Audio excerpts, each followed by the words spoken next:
Olá, meus queridos, sejam muito bem-vindos. Eu sou Vinícius Pessoni e hoje a gente está com a Carol e ela é programadora em Berlim, vai contar tudo pra gente como é que é ser programadora na Alemanha. Então fica com a gente que tem muita informação legal nesse vídeo. Vamos lá? Carol, se apresenta pra gente. Olá, eu sou a Carol e eu sou a Carol da Histórias da Carol, do livro que o Pessoni recém lançou. E eu não vou me apresentar com a minha profissão. Eu vou me apresentar com quem eu realmente sou, que é muito além, né, disso. Eu sou amiga do Pessoni há mais de 10 anos, acho que agora são 12 anos. Revelando a idade, gente. Acho que é Jovens, 2008. 2008, né?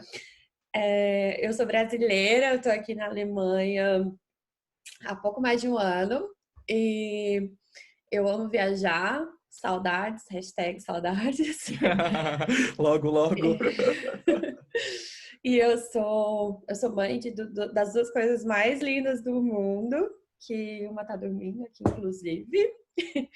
E eu acho que é isso.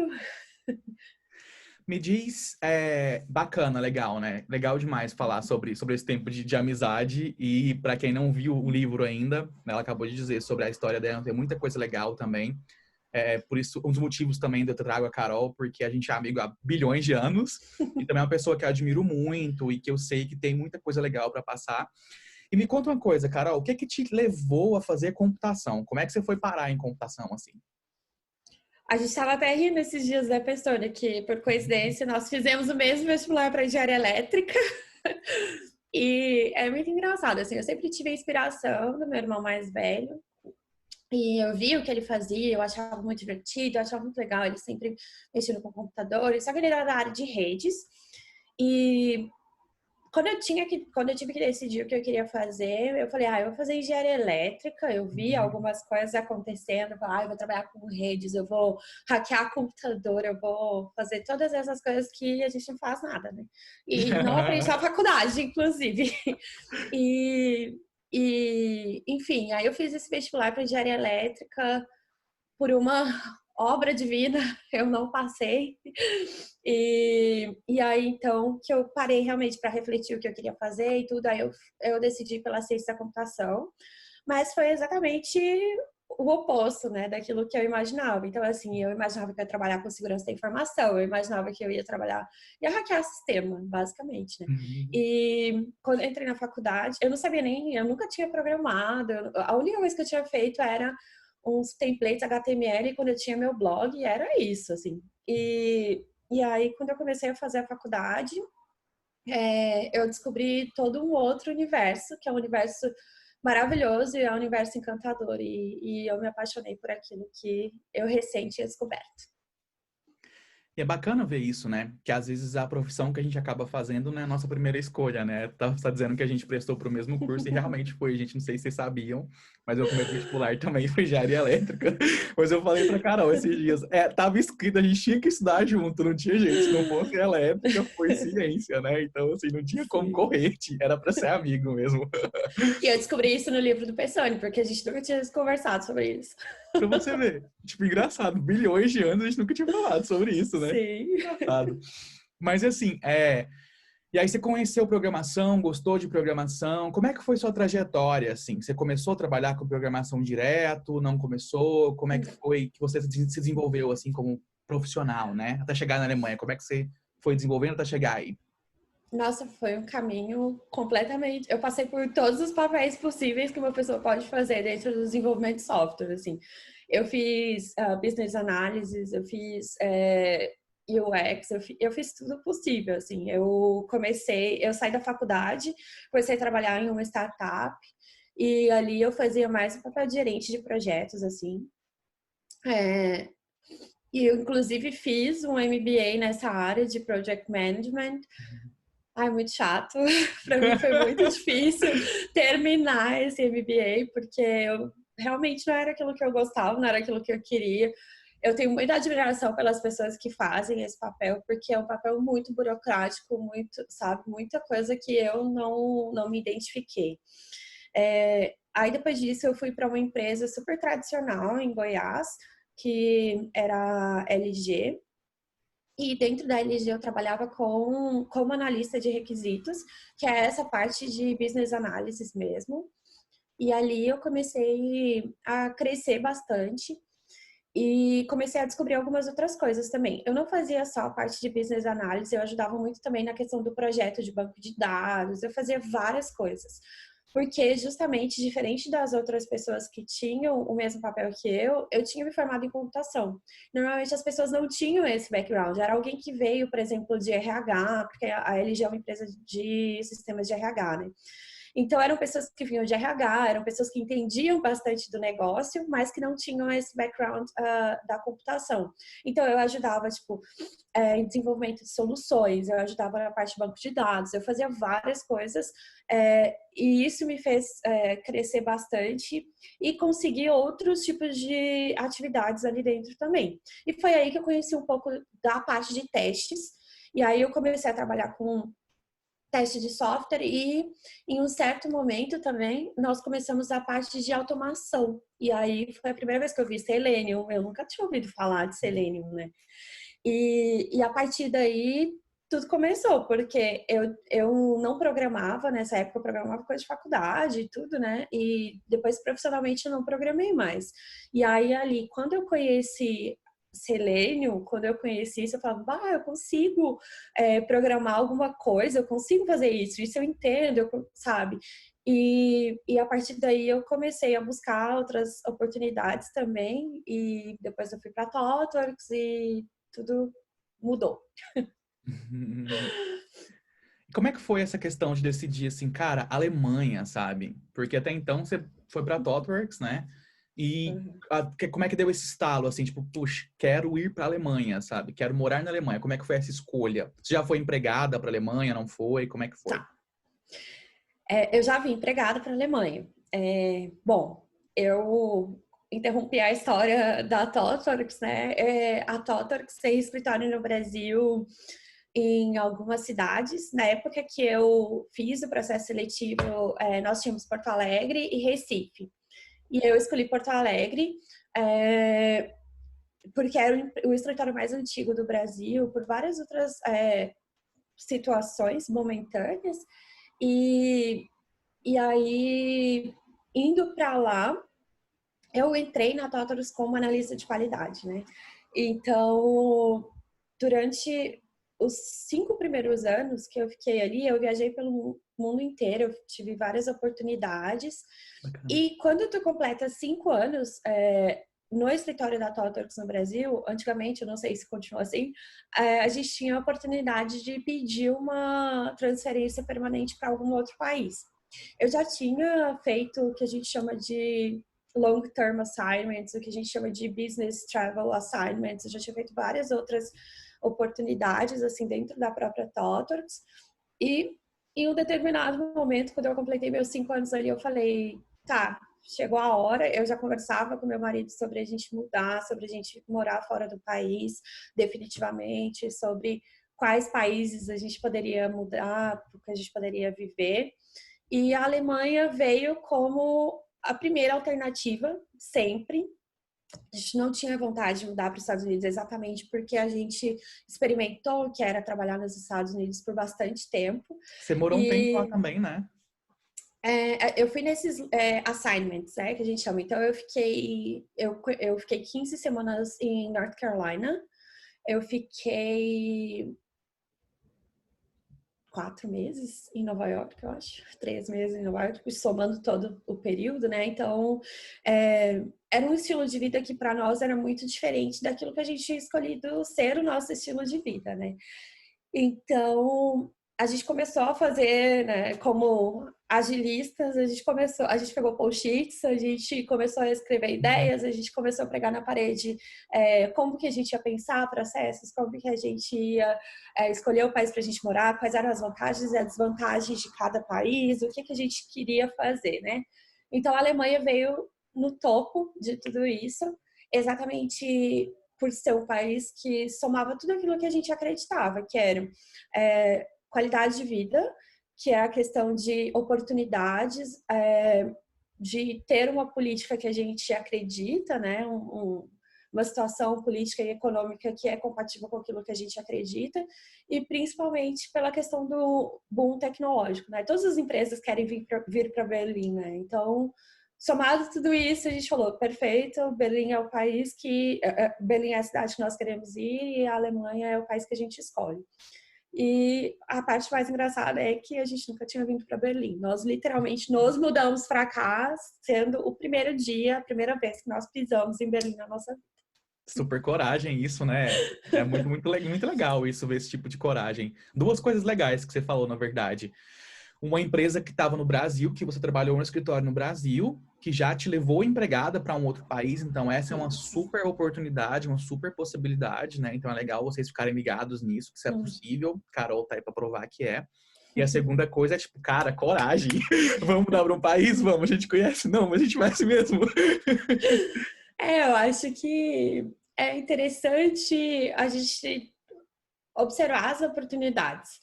E Berlim somou todas essas oportunidades, né? Porque eu não precisei sair do meu trabalho, eu não precisei, além de todo o contexto que eu vou me mudar para um país novo que eu não falo a língua, que é completamente diferente daquilo que eu estou vivendo na minha realidade, e ainda é um trabalho novo, né? Então eu falei, não, o fator de conhecimento, né, o fator que ainda existe em comum com o Brasil e com isso é a empresa, então eu me mantive na empresa, né, e a empresa deu essa oportunidade dessa transferência. Dá um suporte maior, né? Eu quero te perguntar duas coisas em relação a isso. A primeira delas é, a empresa te ajudou com alguma coisa na mudança? Eles ajudaram com tudo, honestamente, assim, desde o primeiro processo no Brasil, que é o processo de mobility, né, que a gente faz o visto. Porque com o ensino superior, eu acho que eu vou ter que fechar. Com o ensino superior, me desculpa. Com o ensino superior e com todos os graus, com todos os checklists, né? Eu consegui aquilo que eles chamam de Blue Card. E dentro desse processo do Blue Card, a gente tira o provisório Blue Card no Brasil. E para conseguir esse provisório Blue Card, a empresa já me assessorou em tudo. Eles contratam, além de ter o pessoal de mobility dentro da própria empresa, eles contrataram uma assessoria, uma consultoria que me ajudava. Eles analisavam todos os meus documentos, eles pagaram todas as traduções, porque para a Alemanha não pode traduzir as coisas para o inglês, né? Tem que traduzir para alemão e tem que ser uma tradução juramentada. E além disso tem que apostilar e tipo tudo isso são custos em cima de custos e eles se responsabilizaram por tudo. A única coisa que eu tinha que fazer era literalmente trazer os meus documentos e falar, tá aqui. Então, eles fizeram tudo. Depois, essa questão do visto estava pronta, eles me ofereceram o pacote de relocation mesmo, que era a casa aqui durante um mês. Eles, além disso, pagaram o processo do visto aqui, que é o Permanent Blue Card, mas que isso deu uma reviravolta, porque pelo meu marido ser italiano também, eles trocaram a burocracia alemã mesmo, trocou o meu Blue Card por um family member. Isso, porque eles falaram, por que a gente vai dar o Blue Card, que é atrelado a uma empresa, para uma pessoa que tem essa segunda possibilidade, e não é atrelado a nenhuma empresa e custa 10 euros só, né, o family member. Então, tipo, a própria burocracia, o próprio escritório de mobility da Alemanha falou, por quê, né? Então, eles fizeram tudo isso, mas o dinheiro para, por exemplo, como que chama? A parte de excesso de bagagem, tudo foi coberto por eles. E o meu marido, a empresa dele também deu o pacote de relocation, que ele conseguiu um trabalho aqui, né? Ele veio empregado do Brasil também, mas não era pela Totox, ele também era da Totox, ele saiu da Totox. E a empresa dele também deu o pacote de relocation e eles deram, além disso, e que foi salvador, assim, da nossa vida, eles contrataram uma empresa para nos ajudar a arrumar uma casa aqui. Então, nós encontramos a casa onde nós moramos hoje com a ajuda dessa empresa e eles pagaram o transporte das cachorras também. Então, tudo coberto por eles. Essa questão dos doguinhos vir, como é que foi? O pessoal pergunta, nossa, é difícil, não é difícil? É complicado, é complexo? Quais os processos para trazer? Como é que foi isso? É um processo bem complexo, porque a União Europeia como um todo tem um processo bem rigoroso de recepção de animais.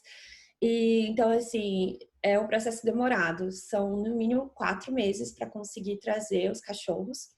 E a gente precisa microchipar, a gente precisa fazer a vacina da raiva, fazer a sorologia da raiva após 90 dias de quarentena. A gente está com essa palavra aí na nossa vida agora, né?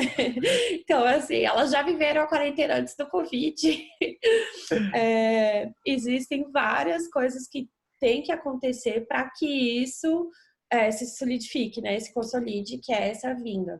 A parte mais interessante para nós, que, bom, eu morei no Equador um tempo antes, e nós adotamos essas cachorras no Equador. E desde o Equador, nós já tínhamos contratado uma empresa para lidar com toda essa burocracia, porque a gente não queria lidar com essa burocracia, porque é um processo muito longo. E da mesma forma, para vir para cá, para a Alemanha, nós também fizemos isso. Nós contratamos essa empresa, uma outra empresa que já tinha sido, inclusive, indicação de outras pessoas que fizeram a permanent transfer para a Europa e já tinham passado por todo esse processo. Nós seguimos essa dica e daí contratamos essa empresa e nós não tivemos que fazer nada além de microchipar e de fazer a sorologia da raiva.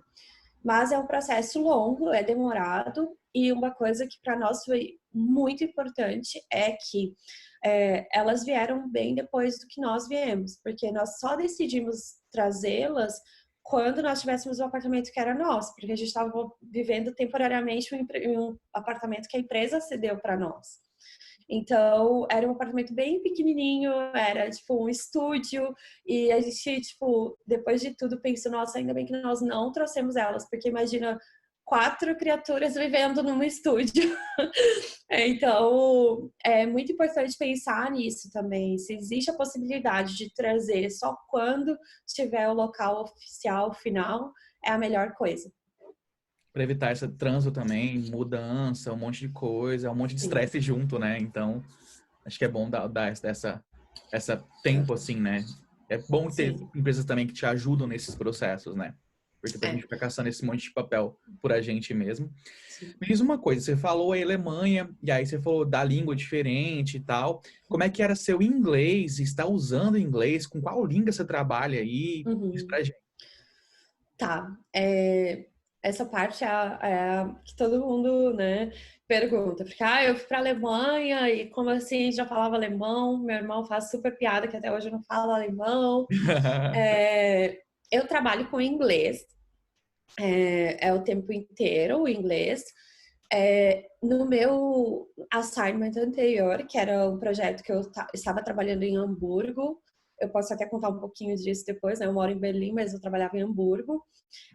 Ali era uma empresa de retail alemã, então as pessoas falavam alemão. E eu era uma das únicas pessoas que não falava alemão, mas todo mundo falava inglês nesse contexto do trabalho, né? Então, a gente vê, né, que é quase que um requisito de TI como um todo ter o inglês. Né? Quando eu vim, o meu inglês era já o inglês que eu tenho hoje, é o inglês ok, o inglês que eu consigo me comunicar, o inglês que eu vivo. Porém, em 2014, quando eu entrei na TOTWORKS no Brasil, eu descobri que meu inglês não era tão bom assim. Eu estudei inglês, tipo, dos 8 aos 15 anos de idade e eu não tinha com quem praticar, eu não tinha, né, isso, e eu acabei perdendo meu vocabulário, eu acabei perdendo a prática e tudo. E aí eu me lembro que no meu primeiro dia de trabalho, eu chego no escritório de Porto Alegre e uma galera, todo mundo falando inglês. Eu falei, gente, por que as pessoas estão falando inglês? E daí eu descobri que não, que as pessoas vinham mesmo dos Estados Unidos para cá. A empresa foi aberta por pessoas dos Estados Unidos ali, o escritório, né, no Brasil. E era uma questão de trazer a cultura da empresa, que a ThoughtWorks era uma empresa que é americana, e aí a gente, tipo, tinha pessoas vindo do mundo inteiro, mas principalmente Estados Unidos, pessoas, tipo, da África, enfim, pessoas vinham de vários lugares, essas pessoas falavam inglês, então era a língua que tinha que ser falada ali, né? E eu me lembro, várias pessoas da Índia também, eu me lembro que no primeiro almoço que eu tive na empresa, no primeiro dia de trabalho, 12 de maio de 2014. Boa Eu de tive uma. memória, viu? Porque a pessoa não lembra datas. É, Muito boa. aí eu me lembro que o primeiro almoço era um lunch and learn, que eram até o nome dos eventos, as coisas tudo aconteciam ali, eram em inglês. E Uhum. era uma palestra sobre o antigo e admirado, meu coração tem um lugar no meu coração, o Snap CI, que era uma ferramenta de integração contínua que a ThoughtWorks tinha e que infelizmente não existe mais e meu coração se foi parte dele junto. Eles criaram ela, né? Sim, o SnapCI era uma ferramenta open source que a ThoughtWorks criou e mantinha, mas que infelizmente saiu. Eles mantêm agora só o GoCD.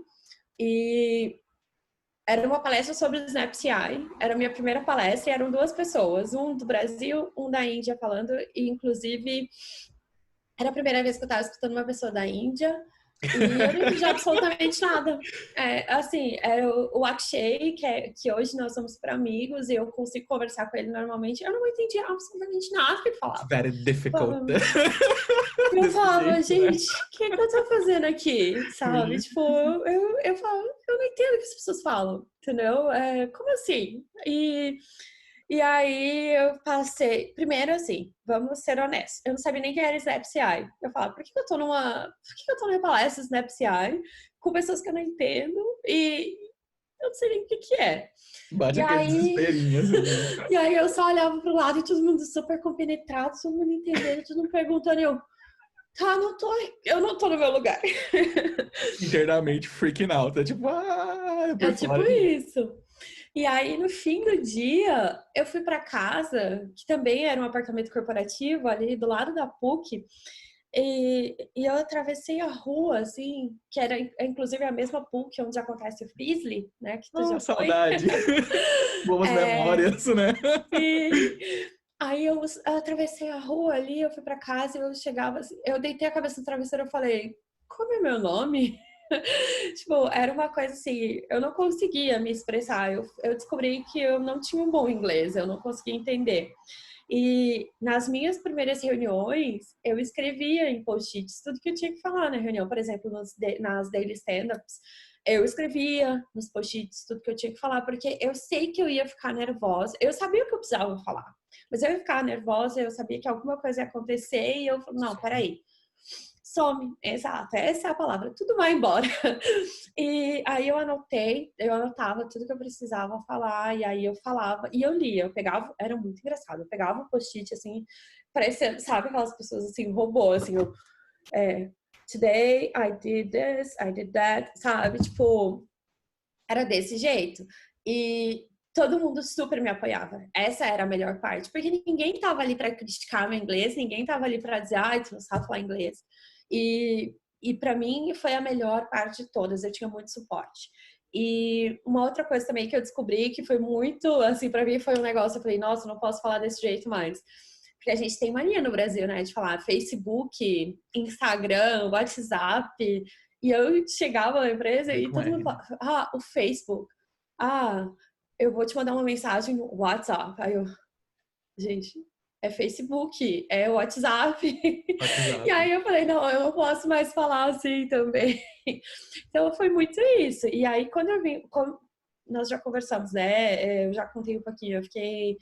Eu fui várias vezes, né, para North Carolina em business travel e eu fiquei lá um período e depois para Nova York. A minha primeira viagem para os Estados Unidos também foi assim, ai, gente, ninguém entende o que eu falo. Eu me lembro também no primeiro almoço, eu cheguei, a gente sentou todo mundo no restaurante e aí veio um garçom e ele falou os specials do dia. E eles, tipo, ele recitou uns 30 pratos, eu não tinha entendido absolutamente nada. eu não sabia nem o que era. Aí eu falei, tu pode trazer o menu? Tipo, porque eu não sabia o que eu ia pedir, sabe? Então é muito isso, assim, é o período da vida, é uma coisa que a gente, tipo, não pode se tipo, fechar, são experiências que acontecem e que vão acontecer com todo mundo, porque tu não tá habituado com aquele sotaque, tu não tá habituado com aquela forma de falar, e é isso, mas depois passa, e se a gente precisar escrever, a gente escreve, não tem problema. Essa é uma dica muito importante, né? Tipo, não importa se tá ansioso, se tá com medo, se, tipo, chega em casa e chora, mas, tipo assim, a gente dá um jeito, né? E essa questão da cultura de apoio também é muito diferente e muito importante, né? Porque a gente fica pensando que as pessoas vão ficar rindo da gente. E, na verdade, não, né? Não. Normal, assim, para ser bem sincero, eu nunca vi nenhum nativo rindo de outras pessoas que não falam o inglês corretamente ou perfeitamente. Eu já vi brasileiros fazendo piada de outros brasileiros, mas eu nunca vi nenhum nativo te criticando pela forma como tu fala inglês. Eu lembro Sim. que, inclusive, hoje eu sou super amiga, né, das pessoas com quem eu trabalhei lá em Nova York. E eu lembro que eu falava, ai, mas meu inglês e tudo, né? Imagina quantos anos depois, isso foi em 2018, né? Quantos anos depois, eu já tava, 4 anos, né, falando inglês todos os dias. Eu ainda era assim, e minhas amigas falam, não, relaxa, tipo, a gente consegue entender perfeitamente tudo que tu fala, não tem absolutamente nenhum problema com o seu inglês. Mas outros brasileiros criticam. Então, para mim foi isso que foi o mais importante. Eu sempre pensei no, peraí, se eu tô me fazendo entender para aquelas pessoas que realmente precisam me entender, então tá tudo certo. É muito disso, né? Não precisa ser perfeito também. E acho que é por isso que a gente dá esse medo, assim, porque a gente sabe que o brasileiro curte muito, né? Com a cara um do outro quando tá falando um trem errado, ou curte com gringo. Então a gente espera que as outras pessoas façam a mesma coisa. E graças a Deus eles não fazem, gente. Então não precisa ter medo. Aqui eu tive uma questão de pedir para eles me corrigirem, porque senão eles não Uhum. corrigem a gente. Você passou por isso também, Sim. né? Sim, isso é muito importante porque é, eles são, é a língua materna deles, né? São as pessoas que são nativas e eu acho que a gente só melhora se a gente é corrigido, porque se a gente não é corrigido, como que tu vai sabendo que tu tá errando, sabe? Sim. E daí eu sempre pedi, não, se tu vê que eu falei alguma coisa. E eu me lembro que também, quando eu me mudei para São Paulo, muitos lugares. Quando eu me mudei para São Paulo, um dos projetos que começou ali, uma das gurias que veio falar comigo, ela já falou assim: ai, Carol, se tu vê qualquer coisa que eu falar no inglês, por favor, me ajuda. E para mim foi muito legal também, porque eu falei: gente, olha isso, né? Tipo, eu nem sou nativa e uma pessoa tá me pedindo ajuda nisso também, né? E é muito essa questão da construção colaborativa, né? Eu acho que é isso, assim, a gente precisa se ajudar sempre e corrigir também é uma forma de ajudar a crescer. Sim. E é assim que a gente cresce, né? É a forma Uhum. de crescer, assim. Eu gosto muito dessa questão do respeito que eles têm pela gente, e se a gente não pedir, eles Uhum. não corrigem mesmo. Então tem que pedir mesmo para eles Sim. corrigirem, né? E Uhum. você contando que trabalhou em vários lugares, assim, é legal você ter falado que trabalhou nos Estados Unidos e na Europa, e optou pela Europa, porque não curtiu muito a cultura dos Estados Unidos em relação ao trabalho. Você pode contar um pouco sobre isso pra gente? Eu tenho um pouco dessa sensibilidade, porque eu trabalho com escritórios de lá, mas eu nunca vivi lá, né? Então é diferente de quem teve lá inserido. Então, quais Sim. diferenças, assim, culturais em relação ao trabalho de EUA, Estados Unidos e Europa? Tá. Lá em North Carolina, em Charlotte, era um pouco menos, assim. Mas quando eu passei esse período em Nova York, era impressionante, assim, quantas pessoas eram muito workaholics, assim. Essa questão da competitividade, a questão de tu ter que trabalhar, tipo, 12, 15 horas por dia. E, assim, não é que, nós estávamos com os prazos apertados. Não, era uma questão de cultura, era como as pessoas lidavam e sempre os assuntos pós-trabalho eram trabalho, sempre eu me lembro uma vez que eu tava às 3 horas da manhã trabalhando, e daí, de repente, eu vejo o Slack e, tipo, o Tech Lead também estava às 3 horas da manhã trabalhando, porque eu tentei puxar e deu um conflito. Eu falei, o que que tá fazendo online essa hora, né? E ele, eu tô trabalhando aqui, não sei o quê. E, tipo, era muito forte isso. E a qualidade de vida eu sentia que era muito deteriorada em relação a isso, sabe? Porque o seu trabalho é a primeira coisa da sua vida, é a coisa mais importante, não importa se tu tem família, não importa as outras coisas, assim. Eu senti isso muito quando eu estive em Nova York, quando eu trabalhei, eu fiquei de 2016 até começo de 2019 trabalhando com esses projetos em Nova York e era sempre isso, né? Tipo, era muito, muito, muito workaholic, era uma cultura muito diferente. Então, tu não consegue sentir muito essa questão do balanço, qualidade de vida, vida pessoal e trabalho.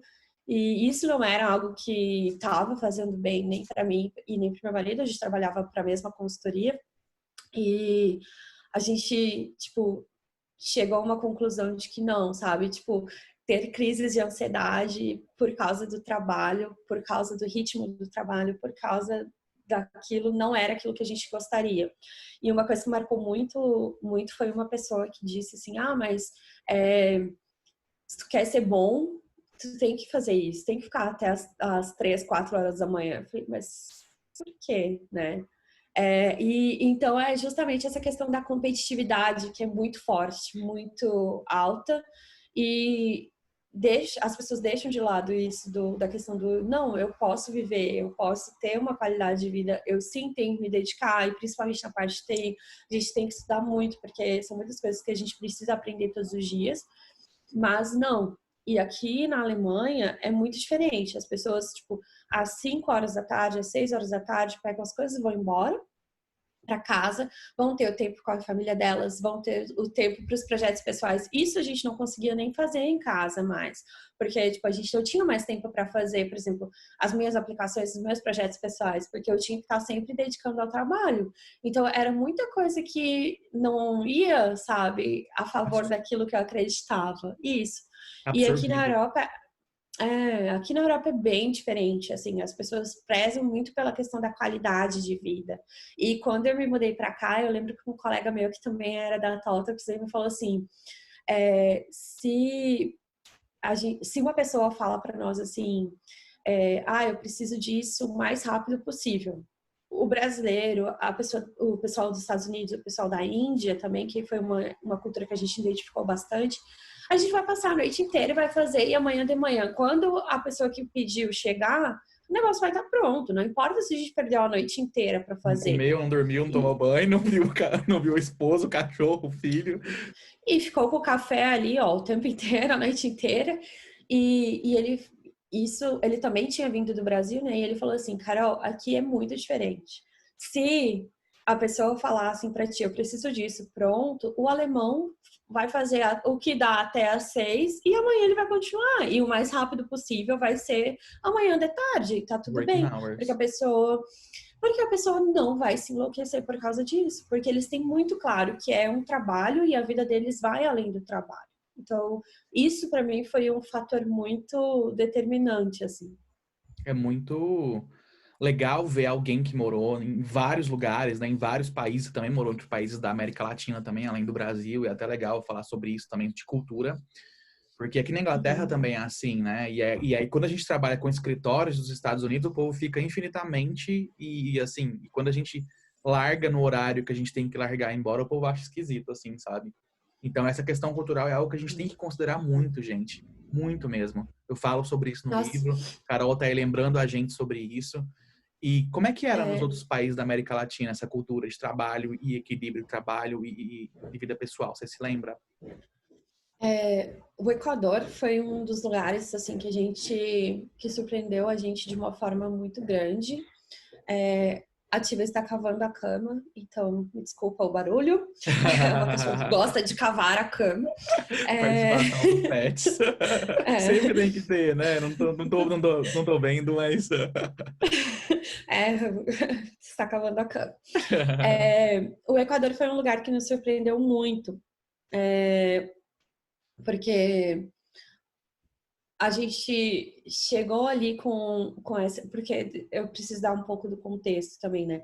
A ThoughtWorks recém tinha aberto, o escritório do Equador não era um escritório muito antigo, e a gente tinha muito essa questão de pessoas indo do Brasil para o Equador, levando um pouco da cultura da empresa, levando a forma como nós fazemos a entrega do software, como nós desenvolvemos software, e naquele momento era uma das coisas que era uma das razões pelas quais eu estava indo para o Equador, que era um projeto, iria começar nos Estados Unidos, e foi por isso que eu também fui para Nova York, e depois esse projeto seria transferido para o Equador e não para o Brasil. E eu estava indo ali para ser esse ponto de conexão, né? Estados Unidos, Equador, e quando eu cheguei ali, eu era, tipo, a brasileira, né, que tava chegando, e na nossa cabeça, assim, a gente sabe como fazer as coisas, é isso, é aquilo, né, tipo, às vezes é um pouco da questão da soberba, né, da pessoa, não, eu sei fazer isso, então eu vou levar para eles o conhecimento do que eu sei fazer.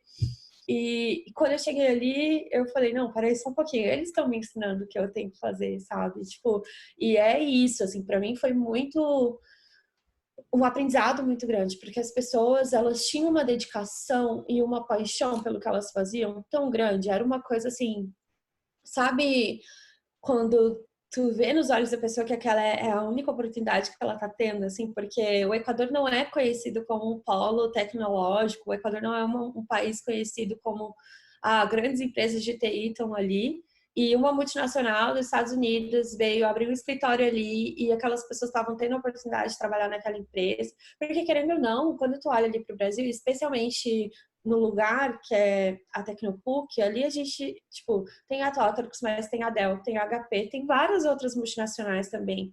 E quando a gente chegou no Equador, era a ThoughtWorks ali e normalmente outras grandes empresas eram os bancos locais. Então as pessoas de TI iam trabalhar nesses bancos locais ou em pequenas startups, alguma coisa assim. Menos E é opções, né? Bem são menos. muito menos opções. E eu morava na capital do país. Imagina, tipo, a maior cidade em termos financeiros, né? Porque é isso que Quito era. E, tipo, são poucas oportunidades em relação à TI. Eu lembro de uma amiga me falar, ai, aqui não tem outro lugar, sabe? Tipo, se eu não tô aqui na TOTOS, sabe? Se agarra naquela chance E com toda a garra que tem que ter, né? a paixão, assim, era uma coisa, tipo, os olhos brilhavam, sabe? E a busca pela excelência dessas pessoas era muito grande. Então foi um período de muita inspiração, assim, era para eu ficar ali 6 meses, eu acabei ficando 1 ano e meio. Então, assim, a combinação inicial eram 6 meses e tudo mudou e eu fiquei 1 ano e meio ali e foi uma experiência incrível, assim, as pessoas, elas também tinham muito essa questão do balanço de vida pessoal e trabalho, a gente ia muito para vários lugares, a gente passeava muito, a gente ia muito para happy hour, a gente fazia muitas festas, muita juventude ali também, tá? E eu, né, eu não sou muito jovem, então assim, Eu falei para não eu denunciar a tinha. idade, né? Não. No final de contas, quem Então, falou isso? Todo mundo eu jovem. tinha. Eu tinha que me adaptar nisso também, porque a pessoa era pessoa muito jovem, né? E é muito interessante, assim, a forma como eles encaram tudo. E é muito assim, é, eles veem qualquer pessoa que chega ali como uma pessoa que inspira. Então, foi no Equador a primeira vez que eu dei uma palestra técnica na minha vida. Que eu falei, foi uma palestra sobre GitHub, inclusive. Na verdade, era controle de versão e a gente escolheu o GitHub e aí o Git, né, na verdade. E aí eu mostrei como usar o Git, tipo, a gente mostrou o que era o GitHub e tudo. E, e foi a primeira vez que eu palestrei uma palestra técnica em espanhol. E, e foi muito assim, justamente porque as pessoas falam, não, mas tu faz isso todo dia, ajuda a gente precisa, porque tem toda uma geração, e eram gurias de 17 anos, de 16 anos, que estavam ali para um evento que se chama Rails Girls, que para mim é o meu evento do coração. Em Porto Alegre também eu ajudava o Rails Girls, eu trabalhei no Rails Girls como voluntária. E era justamente isso, ver o brilho nos olhos das pessoas. E é muito interessante como sempre para eles é o contrário, né? Nós estamos ali para ensinar, mas eles não têm. E eu fiz questão, né, de quando eu fui embora, de deixar muito isso para as pessoas, de como elas influenciaram a minha vida e não o contrário, sabe? Eu fiz muito pouco perto daquilo que todas as pessoas fizeram por mim ali. E a gente é inspirado também, né? Cada pessoa que a gente ajuda, a gente deixa um pedacinho da gente, mas também leva bastante, né? E é legal isso. É muito, muito legal, assim. Você pensar nessa trajetória de trabalhar em vários lugares e de viver em vários países, conhecer várias culturas. Agora, uma coisa mais pessoal, assim, mulher de computação. A gente sabe que tem bem menos do que a gente acharia que deveria ter, né? Eu, pelo menos, conheço poucas e a gente amigo tem 1000 anos, então, assim, eu acho que dá pra perguntar esse tipo de coisa sem ser esquisito. E é melhor perguntar pra alguém que, tipo, cara, vai saber dizer algo legal, assim, sobre isso, né? Se teve algum problema ou preconceito ou dificuldade ou alguma coisa, assim, por ser mulher, como é que foi essa questão? É o assunto mais delicado de todos, né? Sim, todos os dias a gente enfrenta preconceito, todos os dias é uma luta muito grande, né? Porque é um ambiente hostil, é um ambiente predominantemente masculino, é um ambiente que as mulheres são desencorajadas diariamente e é um ambiente que a gente vê que as pessoas não querem fazer muito por ele, né? E por essa mudança, né?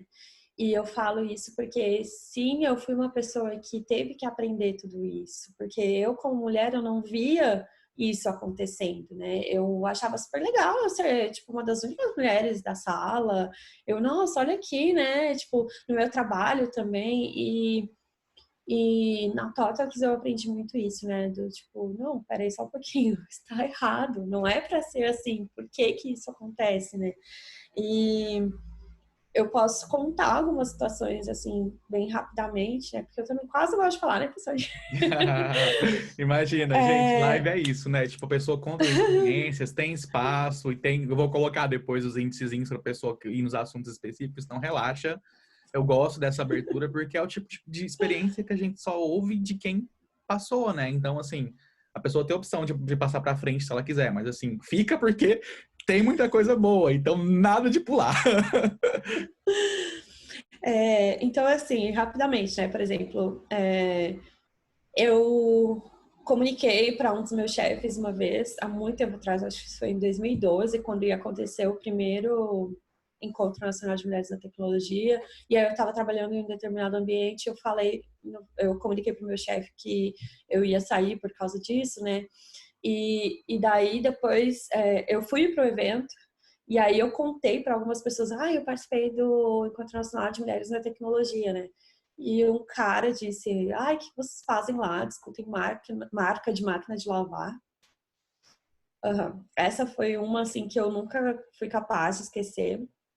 É, já aconteceram várias coisas do tipo, por exemplo, eu tá em uma stand-up e eu tava trabalhando em uma história, né, um ticket que eu tava fazendo pareamento com um colega, e esse colega era homem, e aí no momento que a gente foi dar os updates durante a stand-up, o project manager simplesmente, tipo, olhou no board, era um board do Gira, e no Gira aparecem as fotinhas, né, de quem tá trabalhando no quê, e era a minha foto que tava ali, e ele sabia que eu tava trabalhando com esse colega, que era o Vini, e aí o PM falou, agora o Vini vai dar o update sobre o ticket X.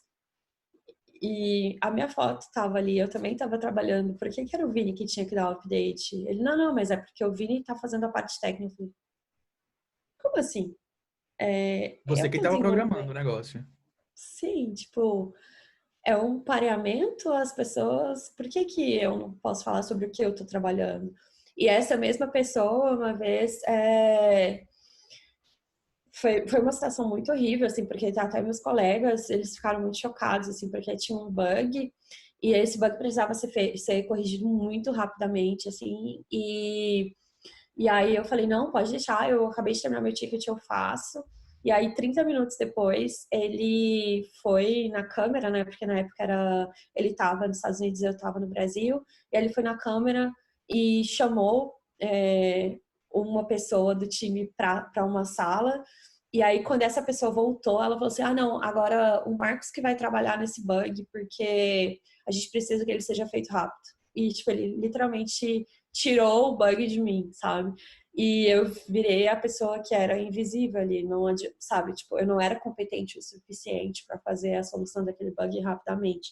Então, assim, é diário, sabe? É uma questão de preconceito. A mulher não é vista como a programadora, a pessoa técnica. Já aconteceu quando eu estava no Chile também, de estarmos várias desenvolvedoras discutindo uma solução para um problema, e aí um chefão veio lá e falou assim: ah, não, mas espera aí, a gente precisa de um desenvolvedor aqui para discutir. O que a gente está fazendo aqui, sabe? Ele queria um homem, basicamente, né, lá para Ai, ai. resolver. E, e o time era basicamente, assim, a gente tinha um desenvolvedor do time, todos os outros eram mulheres. E aí, Claro! Meu sim. Deus! E aí, Caramba. tipo, na cabeça dele aquilo não funcionava, sabe? E é chocante, mas é isso. Ser mulher em TI é uma batalha diária, enfrentar preconceitos nas pequenas coisas que muitas vezes a gente nem enxerga como preconceito.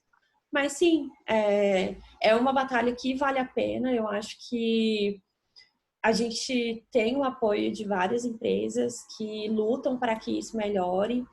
E é uma coisa que eu também falei no livro, né, do Pessoni, que é: eu sou uma mulher branca que mora na Europa, classe média, tipo, eu tenho muito privilégio. Eu fico imaginando, e a gente tem que ver, né, o mundo pelos olhos dessas pessoas. A gente não consegue se colocar no papel dessas pessoas, mas nós temos que tentar enxergar o mundo pelos olhos dessas pessoas. Fico imaginando uma mulher negra, ou uma mulher trans, ou uma mulher que é periférica, ou uma mulher que é homossexual.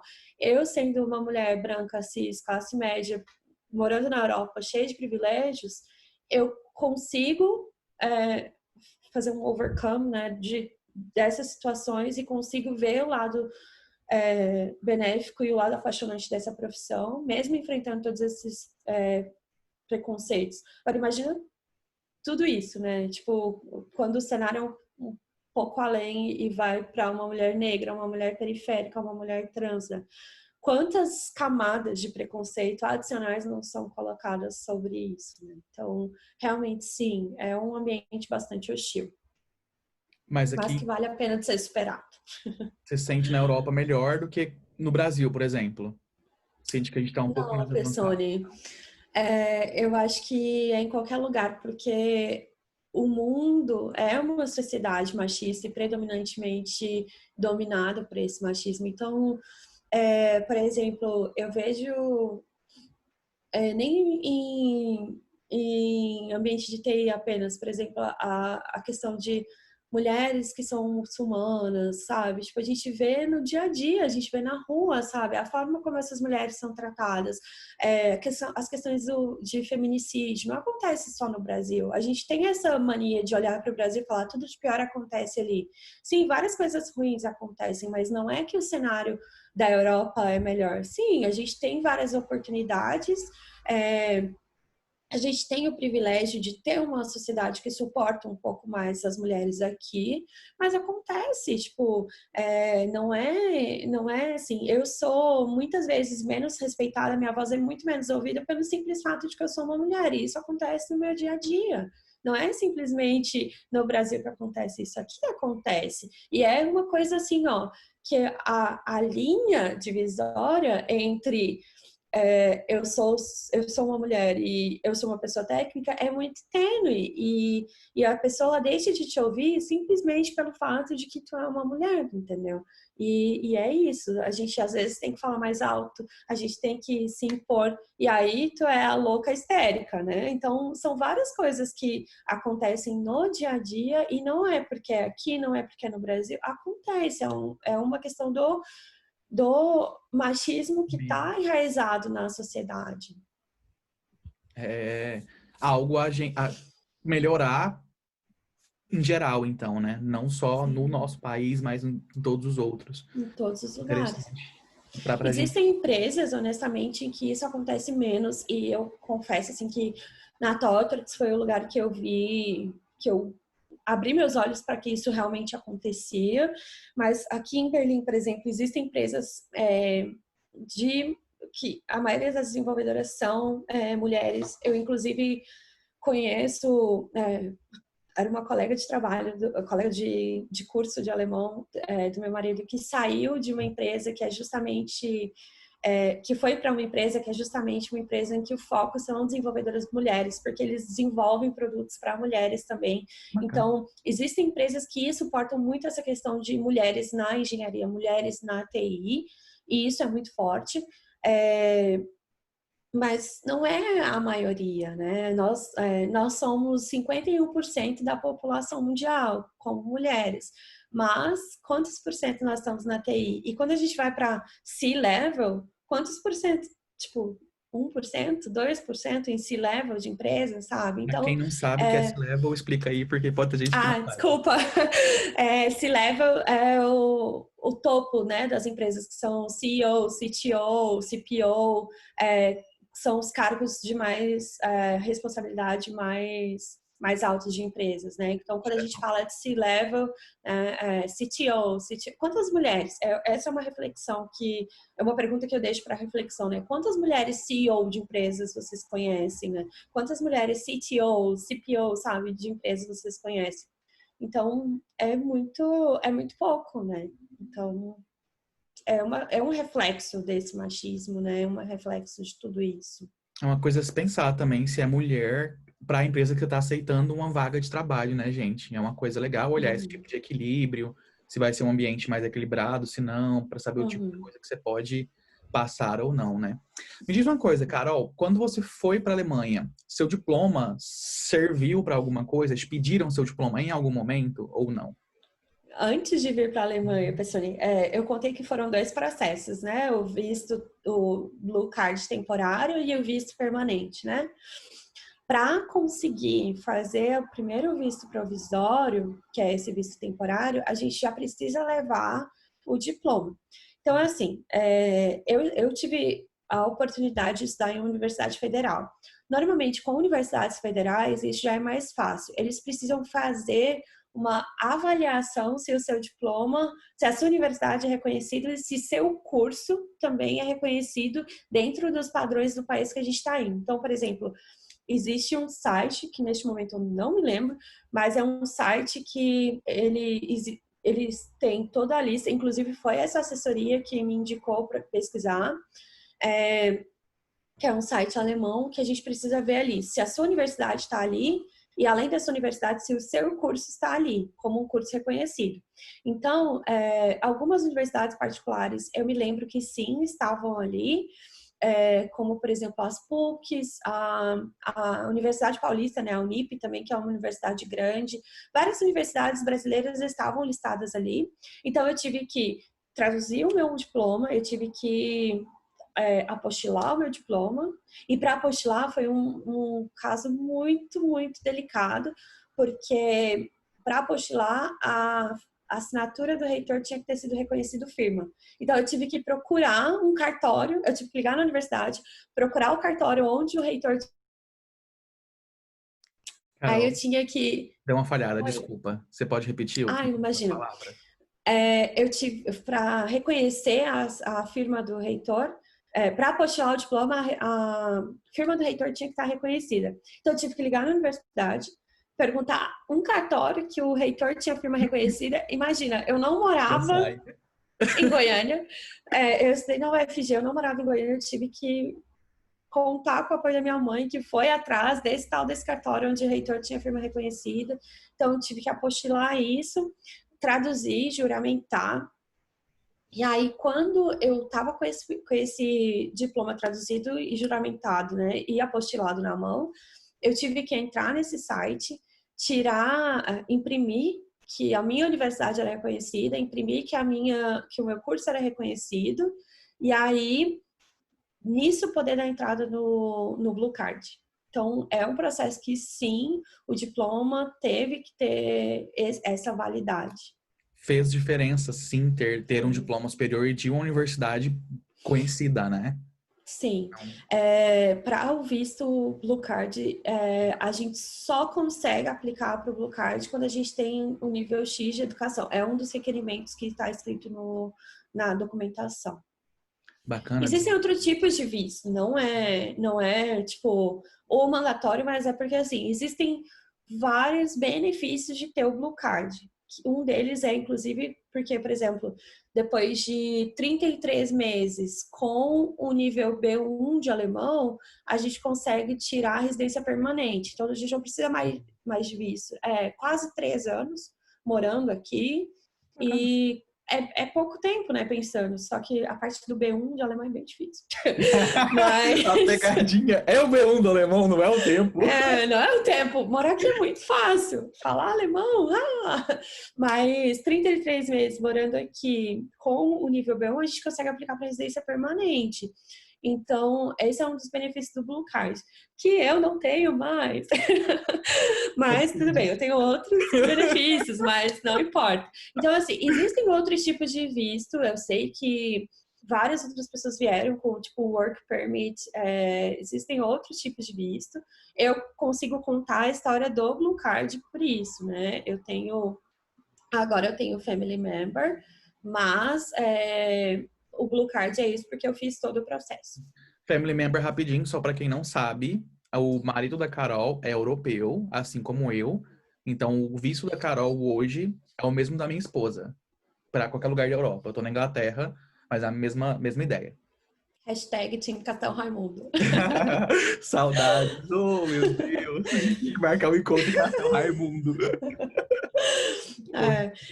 E essa questão do visto de family member, várias pessoas já até me perguntaram assim, mas tem alguma desvantagem? Tudo? Tipo, não, a gente tem exatamente quase todos os direitos. Eu não posso voltar para o Parlamento Europeu. Mas tipo, a gente tem quase todos os direitos que uma pessoa. Eu posso trabalhar, eu posso fazer absolutamente tudo aqui. Saúde, E sim, tudo. escola, criança. Eu tenho o meu cartão de saúde público, eu tenho, exatamente, eu posso, por exemplo, me inscrever para qualquer jardim de infância, para matricular filhos, eu posso fazer exatamente, eu tenho direito à educação superior, à educação básica e superior para os filhos, tem tudo. É basicamente a mesma situação e, enfim. Muito bacana. Me diz uma coisa, você hoje trabalha com quais tecnologias? Porque muita gente pergunta isso também. Quais as coisas mais usadas em tal país? Você hoje é front-end developer, não é? Isso. Durante o primeiro ano inteiro que eu estive aqui, basicamente, eu trabalhava como full stack. Uhum. Bom, esse é um outro passo, né? Eu trabalhei na Tottex durante 10 meses aqui na Alemanha, vim pela Tottex, né? E aí eu decidi sair da Tottex, especialmente pela forma do dia a dia do trabalho, que era não do trabalho em si, né? Porque eu amo a empresa, é uma empresa que me ajudou a ser uma pessoa melhor, inclusive. Mas eu tinha que viajar semanalmente. Então, era o que eu falei que eu ia contar um pouquinho depois, né? Eu moro em Berlim, só que todas as segundas-feiras, às 5 da manhã, eu deveria acordar e viajar para Hamburgo. E aí, em Hamburgo, eu passava a semana inteira. Então, não é uma viagem. Eu viajava de um trem que é um trem de alta velocidade, aqueles trens que viajam a 200 e alguns quilômetros por hora. Então, a viagem era 1h45 nesses trens. Imagina num trem normal, é bem longe, não é uma coisa que dá para ir e voltar todos os dias. Mas é uma situação que eu não consegui, né? Tipo, a gente se mudou para a Alemanha porque nós queríamos ter uma vida aqui em família e tudo, né? E para mim foi muito difícil, né? Essas viagens semanais, ficar a semana inteira longe, afastado e tudo, né? Cansa muito, Então, né? é Também. muito cansativo e psicologicamente também é muito cansativo, né? E aí eu decidi sair porque naquele momento não tinha Covid ainda. E a gente não tinha essas possibilidades. E eu também falo que isso é um grande privilégio para as pessoas de TI, né? Porque nós não perdemos os nossos trabalhos por causa da quarentena, né? Diferentemente de uma grande parte da sociedade que enfim. Esse é um outro assunto, né? Mas não tinha essa possibilidade de trabalhar de casa o tempo inteiro, eu tinha que estar sempre com o cliente, tudo. Então eu decidi sair. Ali na TOTWORKS, eu trabalhava como full stack developer e ali é tudo, pessoal. Assim, nosso back-end era Java com Spring, basicamente Spring Boot, e o front-end era JavaScript. A gente tinha server-side rendering, então a gente usava uma ferramenta do Spring que chamava TimeLeaf para fazer essa parte de server-side rendering, mas basicamente a gente construía ali uns templatezinhos HTML e alguns comportamentos com JavaScript. E esse projeto era muito focado em infraestrutura. Então, era Kubernetes, a gente usava a AWS, a base de dados que a gente usava também era DynamoDB, que é uma provida pela AWS. E os scripts de setup da parte de infra, de ambiente, eram todos em Terraform, que é um script language da HashiCorp. Então, era full stack mesmo e era muito focado nessa parte de infraestrutura, então era isso. Eu confesso que eu não gosto muito de infraestrutura, eu não sou uma pessoa muito DevOps, não sou uma pessoa que curte fazer script de setup de infraestrutura, não gosto. E aí, essa também foi uma das razões que eu decidi, quando saí da ThoughtWorks, me focar um pouco em front-end, nesse papel de front-end developer. Nos últimos anos eu trabalhei sempre com essa tech stack Java, Java no back-end, Java com Spring, e front-end JavaScript ou TypeScript com React. E desde 2016 eu trabalho com essa tech stack de JavaScript com React, Redux. Então eu falei, tá, vamos focar um pouco nisso que eu gosto bastante e o próximo papel, o próximo role que eu for buscar no mercado de trabalho vai ser de front-end. E eu acho que é legal tu se dedicar um tempo a uma coisa só e não a tudo ao mesmo tempo. Então, assim, agora que eu me liguei, né? Eu tô aqui nos meus livros, eu tenho livros de tudo, assim, Clean Code, de TDD, Effective Java, eu tenho vários livros, porque eu sempre tive que me focar bastante em tudo isso. Porém, eu sempre tive que, né, me dedicar ao todo. Porém, nesse momento eu estou muito focada no front-end.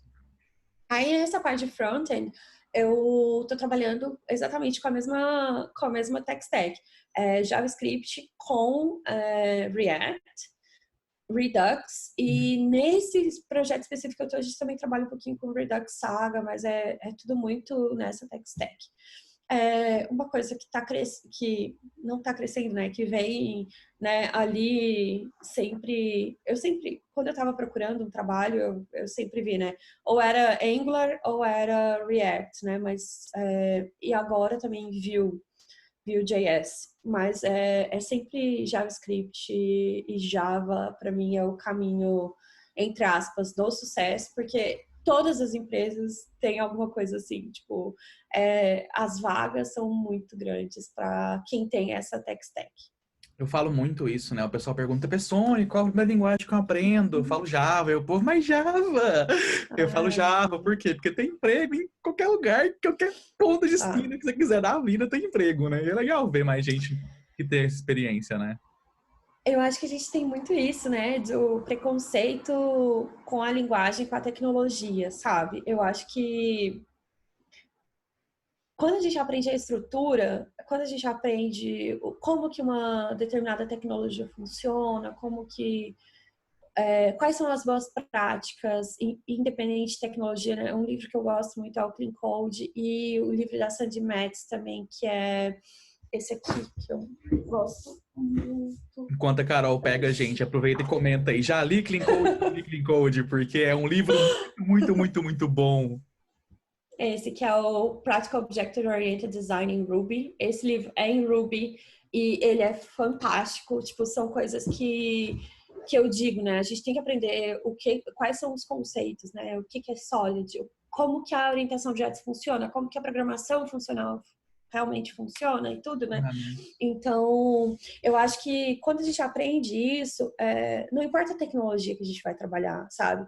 E a gente pode sim, né? A gente tem que sim, né, gostar daquilo que a gente faz e, tipo, nos meus projetos pessoais eu uso isso, nos meus projetos pessoais eu uso aquilo. Porém, desculpa, Uhum. a gente tem que entender o que o mercado está pedindo também, porque tem muito entusiasmo, né? A gente é muito, eu quero trabalhar com, sei lá, alguma tecnologia extremamente interessante que acabou de surgir, mas o mercado está te pedindo isso, tipo, existem oportunidades. Quantas são as oportunidades que a gente tem de trabalhar com X, Y, Z, sabe? Então, ou então, por exemplo, a questão do Java, né? A gente fala, Java é isso, Java é aquilo. Então, tipo, existem tantas oportunidades e a gente tem também muita oportunidade de escrever bons códigos em Java. Então, acho que a gente tem que colocar na balança e pesar, sabe? Eu gosto muito, apesar de estar usando Golang nos últimos meses. E eu ainda tenho uma opinião dividida sobre Golang. Comenta aí embaixo, gente. Amo Golang, odeio Golang. Titio Persone ainda não sabe se ama ou se odeia aquele treco. Isso é tão engraçado. Em 2016, 2014, mentira. Eu lembro que a gente estava em Charlotte, no apartamento, e, e aí os guris quiseram fazer um dojo, assim, uma noite que a gente estava em casa, cozinhando, assim, e aí eles falaram, vamos fazer um dojo hoje, vamos brincar aqui. E era Golang. E eu falava, gente, o que vocês estão fazendo com esse negócio? Tipo, pelo amor de Deus, sabe?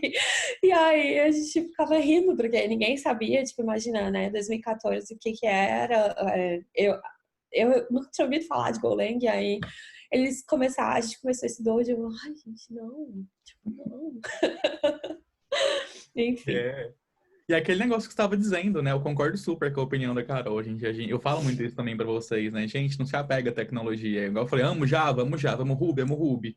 Mas cada hora é um treco diferente que eles pedem pra gente fazer, sabe? Então, assim, cada ano na Inglaterra é uma linguagem diferente que eu tive que Sim. aprender. Então, não se apeguem E tanto. também é muito isso. Eu amo. Vou falar isso aqui, né? Eu amo JavaScript. Ou então, por exemplo, ok, eu amo Ruby. Vamos ser um pouquinho, né? Eu posso usar Ruby nos projetos pessoais, não tem problema, eu posso fazer isso, sabe? E, ok, no meu dia a dia eu tenho que trabalhar com Java e tá ok também.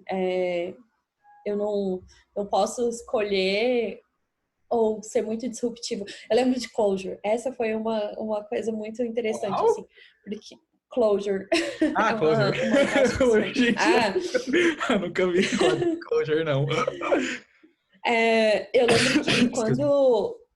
quando o Clojure veio para hype, assim, há um tempo, todo mundo queria colocar Clojure nos projetos, assim. Nem que tivesse, tipo, um arquivozinho em Clojure fazendo, sei lá, uma funçãozinha fazendo alguma coisa. E aí, tipo, todo o código legado lá no Java, tipo, Javão lá, às vezes até um Java 6, e o pessoal, não, vamos escrever Clojure aqui, não sei o quê. Mas, tá, quem que vai manter esse código, sabe? Tipo, são realmente aquelas pessoas que estavam mantendo o Java 6. Por que a gente vai querer ser tão, né, tipo, soberbo e colocar o Clojure ali, sendo que as pessoas que vão ter que manter aquele código são as pessoas que estão mantendo o Java e, tipo, não, sabe? Tipo, não tem... A gente tem que inovar, eu acho que isso sim, a gente tem que buscar iniciativas que inovem, mas não é assim, tipo, tem toda uma questão cultural, tecnológica ali, tipo, a gente tem que pensar nas outras pessoas antes de pensar naquilo que a gente gosta, no que são os nossos gostos pessoais, sabe? Eu acho que é o coletivo, né? Novamente, é a parte da colaboração e da coletividade, não simplesmente do que eu gosto, eu vou fazer todo mundo aprender Clojure hoje porque eu gosto e é isso, sabe? Tipo, É é um legal pouco essa além questão disso, né? de tomar uma decisão de equipe, né? De não ter aquelas decisões de top-down, né? Às vezes tem algumas, mas boa parte das vezes não tem esse negócio. E é legal isso, né? De escolher. Muitas vezes a decisão top-down vai ser usar Java. E aí essa a gente tem que acatar, né? Tipo, não... E acontece. Bacana demais. Carol, pra gente finalizar, o papo tá ótimo, a gente já tá, tipo, mais de hora conversando, mas vamos Edita, pensar em... pessoa. É, senão, tipo, deixar vai dar, tipo, sei lá, 24 horas de ligação, né? 3 dicas, assim, não precisa ser 3 necessariamente, mas se você pensar em coisas que a pessoa precisa fazer para morar na Alemanha, sabe? Tipo assim, quero morar na Alemanha, quero trabalhar com TI na Alemanha, né? Que nosso canal é focado em TI, então programador, QA, whatever que você quiser ser em TI. O que você pode dar de dica, assim, para quem tem essa vontade? Tá. Primeira coisa é tentar. Eu acho que a gente. E eu acho que foi uma das conversas que nós tivemos quando tu tava fazendo teu processo, né, pessoal? Eu falava, tipo, não tenha medo, sabe? A gente não pode se limitar pelo próprio medo.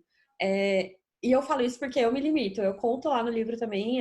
Eu que no meio. Hoje eu trabalho na Doodle.com e durante o processo da Doodle eu queria desistir porque eu falava, ai, não, não é pra mim. E não, sabe? Tipo, a gente vai falhar, a gente vai ouvir nãos, a gente vai passar por tudo isso. Mas nós não somos os únicos. Todas as pessoas receberam rejeições, todas as pessoas. Eu lembro que um colega me perguntou assim: já foi despedida? Eu falei: não, eu acho que eu morro se eu for despedida, entendeu? E ele: eu tô aqui, ó, eu fui despedida, eu não morri. Aí eu falei: putz, verdade, sabe? Então, assim, a primeira coisa é tenta, sabe? Ninguém vai corresponder a 100% daquelas coisas que aparecem na descrição da vaga, tá? Tipo, é irreal pensar assim, eu não sou bom o suficiente porque eu não sei isso, isso, isso. Olha aqui, olha essa descrição. Tipo, tenta, sabe? Ninguém vai corresponder 100%. Então, eu acho que o primeiro passo é tentar. É muito importante ter um nível básico de inglês, sim. Eu acho que isso é importante porque as entrevistas vão ser em inglês. E não tem como, né? Tipo, se quiser falar o alemão, melhor ainda, mas tem entrevista que vai ser em inglês, porque, por exemplo, na Doodle, é engraçado, porque a maioria das pessoas são italianas. A Doodle é uma empresa Engraçado. suíça Na e, Alemanha. então, a Duda é suíça, então, tipo, no escritório da Suíça, tem um monte de italiano. Ah, é Então, por perto, eu assim, acho, não? sim, sim, exato. Tem uma parte da Suíça que fala italiano também. É. E aí, mesmo se eu falasse o alemão naquela época, eu estava fazendo uma entrevista aqui em Berlim, e se eu falasse o alemão, não ia adiantar, porque uma das pessoas que estavam me entrevistando é italiana. E aí, era inglês. Então, assim, tenha o inglês como parte da sua vida, ouça podcast, assiste série com o áudio e a legenda em inglês, sabe? Tenta fazer isso porque é muito importante, porque todas as suas entrevistas vão ser em inglês.